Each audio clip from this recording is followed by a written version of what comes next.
বাংলার মাটি, বাংলার প্রাণ, কৃষক।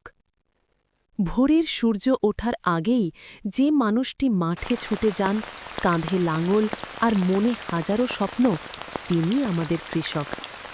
ধান, গম, সবজি কিংবা ফল, প্রতিটি ফসলের পেছনে লুকিয়ে আছে তার কঠোর পরিশ্রম। রোদ, বৃষ্টি, ঝড়, বাদল কোনো কিছুই তাকে থামাতে পারে না, কারণ তিনি জানেন তার এই শ্রমেই দেশের মানুষের মুখে অন্ন জোটে। কৃষকের দিন শুরু হয় খুব ভোরে। মাঠে গিয়ে জমি প্রস্তুত করা, বীজ বপন, সেচ দেওয়া, আগাছা পরিষ্কার করা, প্রতিটি ধাপেই দরকার ধৈর্য আর যত্ন।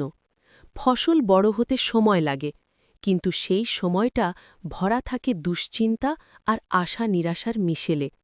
কখনো বন্যা, কখনো খরা, আবার কখনো পোকামাকড়ের আক্রমণ। এসব বাধা পেরিয়েই কৃষক এগিয়ে যান। তবুও ফসল ঘরে তোলার সময় তার মুখে ফুটে ওঠে এক অপূর্ব হাসি, কারণ এই ফসলে তার জীবনের অর্জন। তবে বাস্তবতা অনেক কঠিন। অনেক কৃষক ন্যায্য দাম পান না, উৎপাদন খরচ বেড়ে যায়, ঋণের বোঝা বাড়ে। তবুও তারা থেমে থাকেন না। দেশের খাদ্য নিরাপত্তা নিশ্চিত করতে তারা নিরলস কাজ করে যান।